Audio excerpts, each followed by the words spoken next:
قرار است در نزد مسجدهای تاجیکستان گروهی ویژه فعالان تشکیل کرده شود.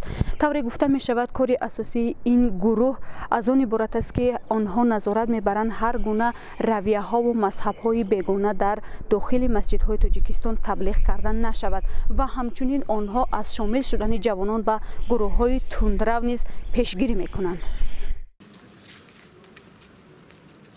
این گروه از میان روحانیان و امام خطیبان تشکیل می شود. هر کی نمازگزاری و مراسم های دینی رویه حنفیه رو اسماعیلیه رو انکار می کند و با رفتار و کردارش نمازگزاری مردم را خللدار می سازد، از طرف گروه های کاری در همکاری با مقامات حفظ حقوق دستگیر می شود یا معلومات درباره کردار این شخص با مقامات حفظ حقوق پیشنهاد می گردد.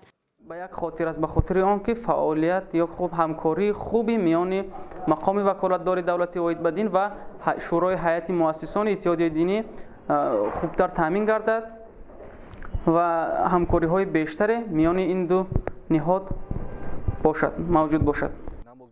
با اندیشه دلیر شریپوف، یک جوان تاجیکی 5 وقت نمازش را در مسجد میگذارد، تصمیم مقامات در رابطه با نظارت نمازگزاران از سوی گروه ویژه خصومت را در بین مردم زیاد میکند. اینجا گفتن که امام خطیبان که ملاهای قشلاق وقتی که در معرکه میبینید یگام نفر اعتراض میکند یا که بر رویه ما نمیکند، حتما با مقامات خبر دید و ما چاره میبینیم. شما تصور کنید در این محفل شما حضور دارید، یک گپ از اجتماعیات میرود، شما ناراضگی بیان میکنید. اگر ملای همون محله با شما خصومت داشته باشد، میگه این بچه سلفی است، برای اینا محکم کنیم، یا این مثلا تحریری است.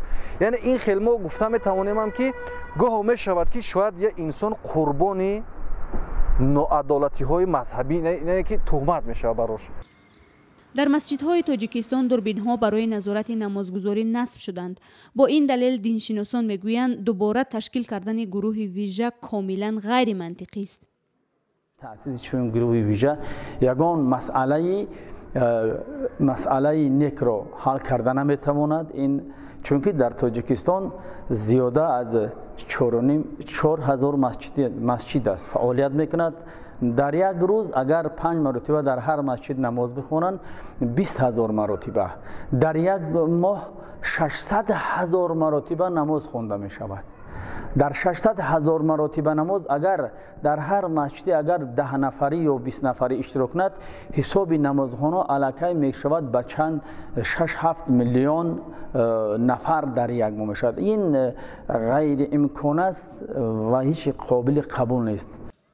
از آغاز سال 2010 در تاجیکستان مقامات قدرتی نظارت را در مسجدها شروع کردند. پس آن رفتن نورسان تا سن 18 به مسجد منع شد.